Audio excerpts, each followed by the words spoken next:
Today, we're going to explore a practice that has the power to, well, completely reshape how you relate to yourself and everyone around you. It's called loving kindness meditation. And to really get it, we're going straight to a Thai source because we want to understand not just the words, but the deep feeling at its core. So, the whole practice really kicks off with this simple but incredibly powerful invitation. Open your heart. Right away, you can tell this isn't about, just understanding something in your head. It's about a feeling, a kind of deep shift inside that really sets the stage for everything we're about to get into. Okay, so let's get right to it, the heart of Metta. This is all about translating a feeling, not just a bunch of words. So what exactly is Metta? You hear the term loving kindness, but what does that really mean? Well, think of it as the active practice of building up goodwill. It's like nurturing this warm, totally unconditional sense of care that you can then send out to, well, to anyone, really. No judgment. And the coolest part is, it's a state of being that any of us can learn to grow inside ourselves. Okay, so where do you even start with something like this? It sounds big, right? Well, the practice is super clear about this. Before you can even think about extending that kindness outward, you've got to find it inside yourself first. The whole journey really does start with you. And the source grounds us in these really simple, physical first steps. You don't need to be a pretzel. There's no complex posture you have to hold. It's literally just find a comfortable spot, gently close your eyes, and start to feel your breath. That's it. That's the entry point. And I just love this phrasing here. Let us communicate within the body with peace. Isn't that great? It really shows that this isn't about forcing yourself to relax. Not at all. It's more like starting this gentle internal conversation. Just a sense of calm, of acceptance, and just allowing your body to settle on its own time. And right there, that's the whole starting point. The very first direction for this kindness is inward, towards yourself. Before you can genuinely wish well for anyone else, the practice says you must direct that feeling of loving kindness toward your own being.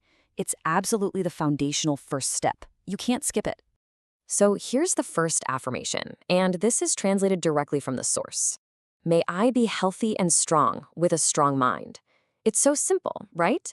It's just a wish for complete well-being. But think about what you're doing.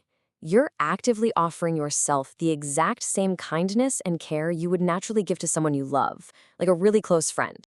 So once you've got that warm feeling going for yourself, what happens next? Well, it starts to radiate outward. It's like ripples in a pond. You start with the people closest to you, and then you slowly expand that circle out to the people you just, encounter in your daily life. So the meditation guides you through this. First, you bring to mind people you naturally feel warmth for. Your good friends, your family, the people who really have your back. Easy enough, right? But then it asks you to picture the totally neutral people you see every day. The cashier at the grocery store, maybe someone you just pass on the sidewalk, people you don't know at all. And here is the big insight, the real game changer of the practice. You're supposed to send the exact same feeling of unconditional kindness to both groups. I mean, think about that. The quality of loving kindness doesn't change one bit.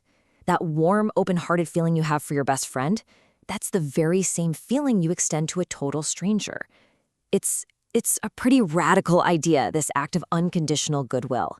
It just starts to melt away all those barriers we build up between us and them.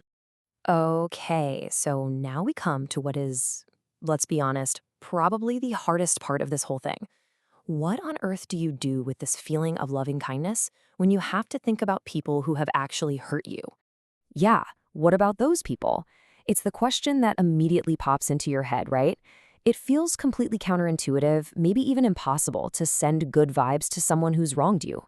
But what's great is that the practice doesn't ask you to just ignore how hard that is. It actually meets that difficulty head on. See, the whole point here isn't to pretend you're not in pain or to say what happened was okay. Absolutely not. Instead, Metta invites you to make a really subtle but incredibly powerful shift in your perspective. It's about trying to see the person behind the action. And this quote really gets to the heart of that shift. You're invited to see them as one life, sad, worried, and suffering. The idea is to try and see this person not just as the sum of their worst actions, but as a whole human being who, just like you, just like me, has their own sadness, their own worries, their own suffering. This is how you open the door to empathy. And it can lead to this really profound realization that holding on to all that anger, man, it usually ends up hurting us way more than it ever hurts them. So we've gone from ourselves to our loved ones to strangers and even to the difficult people. Where do we go from there? Well, this is where we take that feeling and we expand it until it's truly boundless. It becomes universal. First, the circle of kindness just keeps growing. It extends beyond anyone you personally know, out to all people, everywhere, no exceptions. Then, it expands out in all directions. It becomes a geographic thing, north, south, east, west. This goodwill isn't stopped by borders or how far away someone is. It just radiates outward, everywhere. And finally, it goes beyond people entirely, expanding to all living things.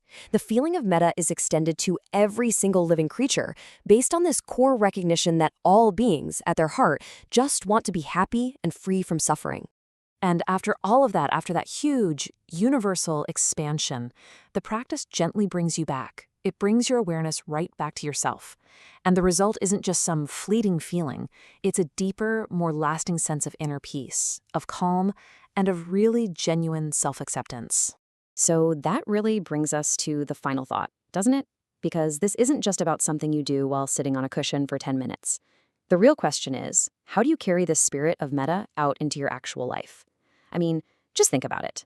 How would your day, your entire day, change if you held this feeling for everyone you met? What would be different if you approached every single interaction with this quiet foundation of unconditional goodwill? It's something to think about.